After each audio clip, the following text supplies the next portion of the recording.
आज मौसम बड़ा बेईमान है। हिंदी फिल्म इंडस्ट्री के सबसे खूबसूरत और फेमस एक्टर्स में से एक है धर्मेंद्र, जिन्हें बॉलीवुड के ही मैन और एक्शन किंग के नाम से जाना गया और एक फाइटर हीरो की पहचान मिली। तुम्हारी ये गोली लोहे के शरीर के पार नहीं जा सकती। जिनके हट्टे कट्टे बॉडी और चेहरे की चमक में उन्हें एक अलग शख्सियत से नवाजा। वो ऐसे पहले अभिनेता थे जिनकी लगातार 100 फिल्में हिट साबित हुई और वो भी बतौर लीड एक्टर। गोलियां चलानी हमें भी आती है। अपने कुत्तों से कहो खिलौना से खेला करें। 100 से भी ज्यादा हिट फिल्में देने वाले जिस स्टार को जानी मानी टाइम मैगजीन ने दुनिया के टॉप 10 हैंडसम पुरुषों में जगह दी और जो 70 के दशक की सबसे महंगे हीरो के लिस्ट में शुमार हुए।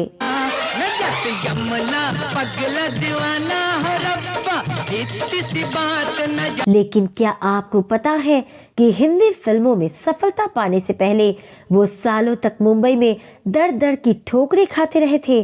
भूखे पेट सड़क किनारे पड़ी बेंच पर सोया करते थे और आखिरकार हार मानकर घर वापस जाने के लिए ट्रेन का टिकट भी कटा चुके थे। मारो, तुम लोगों ने अमिताभ को भी धक्के मारे थे, राजेश खन्ना जितेंद्र की भी खिल्ली उड़ाई थी। जिस दिन मैं एक्टर बन गया तुम चमचे बनकर मुझे सलाम मारोगे। क्या आप जानते हैं कि जिस अदाकारा ने इनके करियर को फर्श से अर्श तक पहुंचाया, उसी को इस्तेमाल करके छोड़ देने के आरोप धर्मेंद्र पर लगे और ये भी खबर आई कि धर्मेंद्र ने उन्हें थप्पड़ तक जड़ दिया था।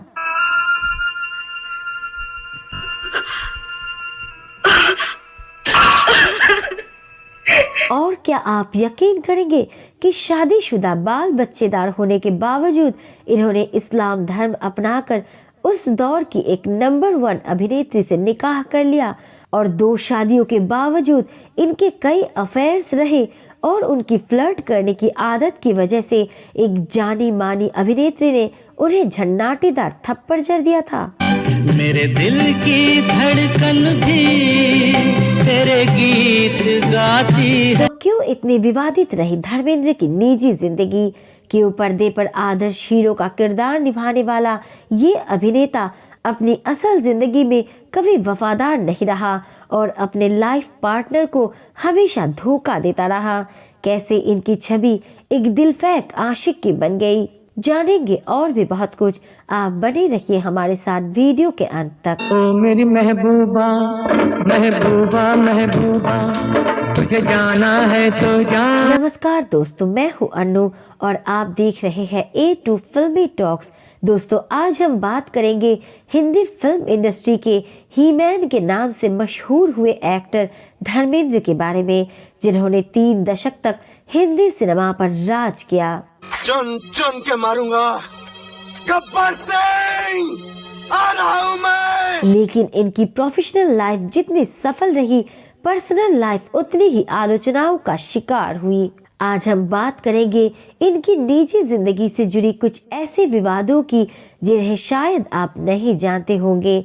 आगे बढ़ने से पहले आप हमारे चैनल में नए हैं तो चैनल को सब्सक्राइब जरूर कर ले ताकि आपको ऐसी और जानकारी मिलते रहे। यमला पगला दीवाना हो रब्बा, किसी बात न जाना। धर्मेंद्र का जन्म 8 दिसंबर 1935 को धर्मेंद्र केवल कृष्ण सिंह देवल के रूप में पंजाब के लुधियाना जिले में ब्रिटिश भारत के एक गांव नसरली में हुआ था। धर्मेंद्र एक पंजाबी जट परिवार से थे। उनके पिता का नाम केवल किशन सिंह देवल था, जो गांव के स्कूल में हेडमास्टर थे, और मां का नाम सतवंत कौर था। धर्मेंद्र ने सिर्फ मैट्रिक यानी 10वीं तक की पढ़ाई की। बचपन से ही उनका पढ़ाई में मन ही नहीं लगता था।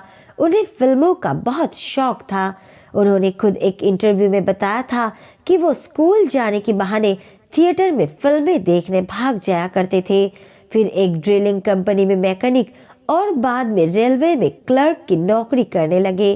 इस दौरान उन्हें सिर्फ 125 रुपए तनख्वाह मिलती थी, लेकिन वो बस यही सोचा करते थे कि कैसे फिल्मों में जाया जाए। साल 1953 में वो मुंबई आ गए और करीब 7 साल तक फिल्म इंडस्ट्री में चक्कर काटने लगे। उनका स्ट्रगल बेहद लंबा होता जा रहा था और भूख प्यास और रहने की समस्याओं के बीच आखिरकार हिम्मत जवाब दे गई। हम कलाकार हैं, हमको अदाकारी का शौक है, कला की सेवा के लिए। कला का सेवा करने को। अरे एक दिन घर वापसी का इरादा लेकर वो ट्रेन में बैठ गए। तभी उनके संघर्ष के दिनों के साथ ही एक्टर मनोज कुमार को ये बात पता चली और उन्होंने धर्मेंद्र को वापस जाने से रोक लिया। इसी बीच एक बार फिल्म फेयर ने एक टैलेंट इवेंट शो किया तो धर्मेंद्र ने उसका फॉर्म भर दिया।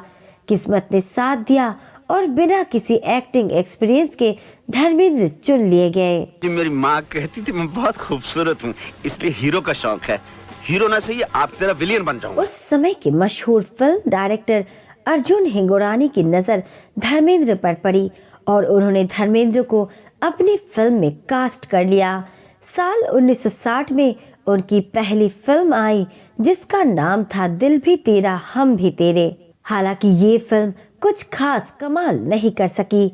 इसके बाद धर्मेंद्र को फिल्म बॉयफ्रेंड में कास्ट किया गया, लेकिन ये फिल्म भी चल नहीं पाई।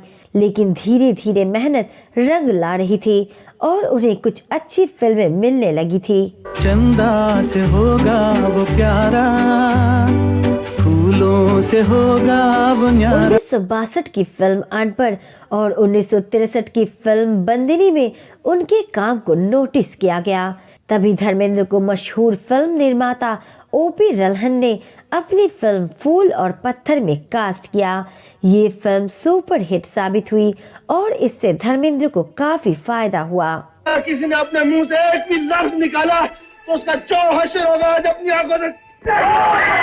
इस फिल्म में जानी मानी अभिनेत्री मीना कुमारी उनके ऑपोजिट थे। मेरे दुश्मन तू मेरी दोस्ती। इसके बाद धीरे धीरे धर्मेंद्र की किस्मत चमक उठी और बॉलीवुड में उनके पैर जमने लगे। कहते हैं कि इसमें मीना कुमारी ने उनकी खूब मदद की, जिसके बारे में हम आगे चर्चा करेंगे। इसके बाद धर्मेंद्र ने फिर कभी पीछे मुड़कर नहीं देखा और बैक टू बैक फिल्में करते गए, जिसमें कुछ बेहद यादगार भूमिकाएं भी शामिल हैं।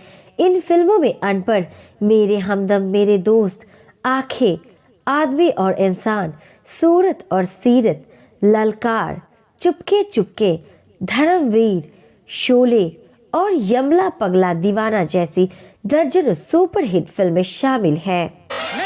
यमला पगला दीवाना हो रब्बा, इतनी सी बात न जाना। धर्मेंद्र के फिल्मी करियर के बारे में हम फिर कभी चर्चा करेंगे। आज हम उनकी पर्सनल लाइफ से जुड़े कुछ बड़े विवादों के बारे में बात करेंगे। धर्मेंद्र की फिल्मों में काम करने बॉम्बे आने से पहले ही साल 1954 में महज 19 साल की उम्र में घर वालों की मर्जी से प्रकाश कौर से उनकी शादी हो चुकी थी। इनके 4 बच्चे भी थे, सनी देओल, बॉबी देओल, अजीता देओल और विजेता देओल। लेकिन फिल्म एक्सपर्ट्स बताते हैं कि धर्मेंद्र का मैरिटल स्टेटस कभी भी उनकी आशिक मिजाजी पर लगाम नहीं लगा पाया। ओ मेरी महबूबा महबूबा महबूबा, तुझे जाना है तो जा।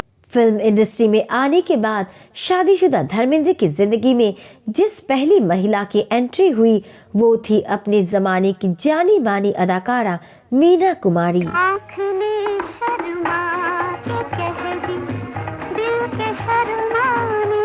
1964 में दोनों ने एक साथ पहली बार काम किया था। ये फिल्म थी मैं भी लड़की हूँ। इसके बाद फिल्म पूर्णिमा, काजल और फूल और पत्थर में दोनों ने साथ काम किया और इसी दौरान दोनों करीब आ गए। सुन ले पुकार आई आज तेरे द्वार लेके। दरअसल धर्मेंद्र उस वक्त करियर की शुरुआत कर रहे थे और इसके लिए उन्हें फिल्म इंडस्ट्री में किसी की मजबूत सपोर्ट की जरूरत थी।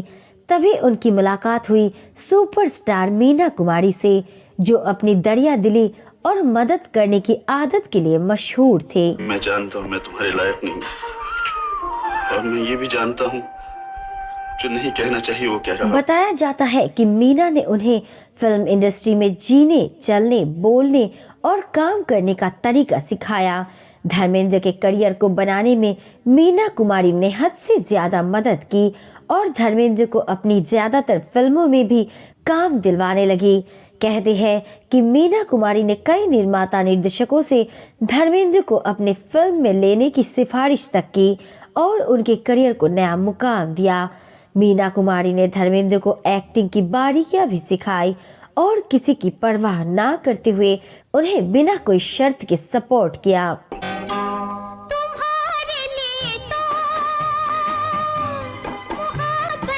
फिर धर्मेंद्र और मीना कुमारी के रिश्ते को लेकर हर तरफ चर्चा होने लगी।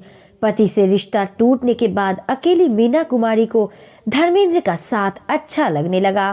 फिर क्या था, बॉलीवुड के गलियारों से लेकर मीडिया तक में इन दोनों के परवान चढ़ते इश्क की बातें आम हो गई। छूटेगा कभी चाहे खफा दूंगा। हालांकि इस बारे में कभी ना तो मीना कुमारी ने कुछ कहा और ना ही धर्मेंद्र ने, लेकिन एक ऐसी घटना तब सुर्खियों में आई जिन्होंने इनके अफेयर की खबरों को सरेआम कर दिया। दरअसल मीना कुमारी को धर्मेंद्र के घर के छत पर देखा गया, जहां मीडिया के सामने धर्मेंद्र सिर्फ लुंगी पहने कैमरे में कैद हो गए थे, वहीं मीना कुमारी के हाथों में तकिया था। दोनों की ये तस्वीर जब अखबारों और फिल्मी मैगजीन में छपी तो हंगामा मच गया। खबरों की माने तो दोनों का अफेयर 3 साल तक चला था। अब तक मीना कुमारी ने उन्हें फर्श से अर्श तक पहुंचा दिया था और धर्मेंद्र को कुछ दूसरे डायरेक्टर्स की भी फिल्में मिलने लगी थी। तो वही कुछ मीडिया रिपोर्ट्स दावा करती है कि कामयाबी हासिल हो जाने के बाद धर्मेंद्र ने मीना कुमारी से दूरी बनानी शुरू कर दी और मीना कुमारी एक बार फिर धोखे का शिकार हुई। सुन ले पुकार आई आज तेरे द्वार लेके। एक बड़ा दावा ये भी किया जाता है कि एक बार धर्मेंद्र ने मीना कुमारी को थप्पड़ भी मार दिया था, जिससे वो बुरी तरह से टूट गई थी।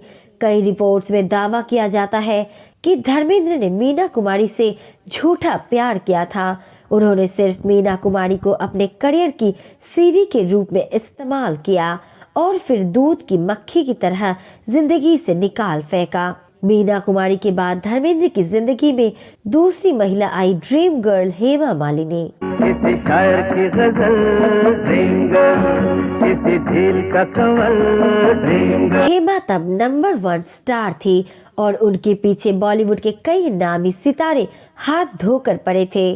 कोई लड़की मुझे कल रात सपने में मिली, बड़ी प्यारी। संजीव कुमार से उनका रिश्ता शादी की बात तक पहुंचकर टूट गया था और इसी बीच जितेंद्र ने उन्हें शादी के लिए मना लिया था और दोनों शादी की रस्मों के लिए परिवार के साथ मद्रास पहुंच भी गए थे। लेकिन तभी धर्मेंद्र ने बीच में आकर शादी रोक दी और हेमा को लेकर भाग गए। वो शादीशुदा होने के बावजूद हेमा से शादी की प्लानिंग करने लगे। देखा पहले हम थे अजनबी, हो गई मगर अब दोस्त। धर्मेंद्र की पत्नी प्रकाश कौर को जब इस बारे में पता चला तो वो घबरा गई।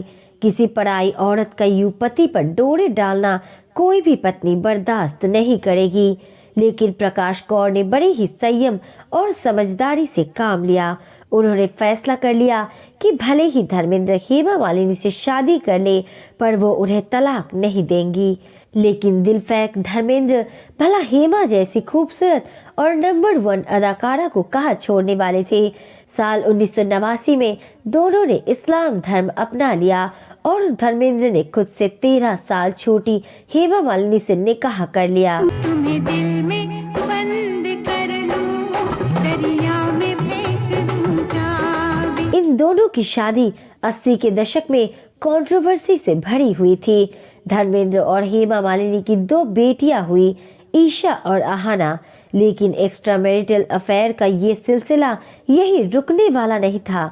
2 बेटियों के जन्म के बाद 80 के दशक में धर्मेंद्र का नाम जुड़ा उनकी को स्टार खूबसूरत अदाकारा अनीता राज के साथ। जमाना तो है नौकर बीवी का तक दिना दिन तक दिना दिन तक। अनीता राज अपने जमाने में हॉट एंड बोल्ड एक्ट्रेस की लिस्ट में शुमार थी। उन्होंने नौकर बीवी का, जीने नहीं दूंगा और करिश्मा कुदरत का जैसी कई हिट फिल्मों में धर्मेंद्र के साथ काम किया, जिसकी वजह से दोनों के बीच नजदीकियां बढ़ी। हाँ मैं हूँ बीवी का दीवाना, जमाना तो है नौकर बीवी। उस वक्त धर्मेंद्र पहले से 2 पत्नियों संग शादीशुदा थे, लेकिन वो खुद से 27 साल छोटी अनीता राज के प्यार में इस कदर पागल हो गए कि डायरेक्टर से उन्हें अपने साथ फिल्म में कास्ट करने के लिए दबाव डालने लगे। तूने जगा दिया दिल के अरमानों को। बताते हैं कि तब धर्मेंद्र शूटिंग सेट पर भी अनीता राज पर ऐसे हक जताते थे कि लगता था मानो वो उनकी बीवी हो। जानकार बताते हैं कि अपना करियर खराब होने की डर से अनीता धर्मेंद्र से डरती थी और इसी वजह से बाद में वो चाहकर भी धर्मेंद्र से दूरी नहीं बना पा रही थी। वही धर्मेंद्र अनीता के लिए इतने पॉजिटिव हो गए थे कि उन्हें अपनी बदनामी का भी कोई डर नहीं था। लेकिन तभी कुछ ऐसा हुआ कि इन दोनों का ये नाजायज रिश्ता टूट गया। गरम सांसों से टकराती रहीं। उसके बाद उसके कपकपाते होंठों से एक जुमला निकला। जुमला पता क्या था? दरअसल जब दोनों की नजदीकियों की खबरें आग की तरह बॉलीवुड के गलियारों में फैलने लगी, तभी ये खबर उनकी पत्नी हेमा मालिनी और बेटे सनी देओल तक भी पहुंची। तब एक तरफ जहां हेमा ने पति धर्मेंद्र के साथ बगावत कर दी, तो वही दूसरी तरफ सनी देओल ने भी हंगामा खड़ा कर दिया, क्योंकि ऐसी खबरें आई थी कि धर्मेंद्र अनीता राज से शादी करने वाले हैं। मुझे डर लग रहा है। डर? किस बात का डर? मुझे डर लग रहा है कोई मुझे तुमसे छीन न ले। लेकिन तभी एक चौंकाने वाली खबर सामने आई कि अनीता राज ने धर्मेंद्र के पारिवारिक मित्र और उपदेशक अर्जुन हिंगोरानी के भतीजे सुनील हिंगोरानी से शादी कर ली है।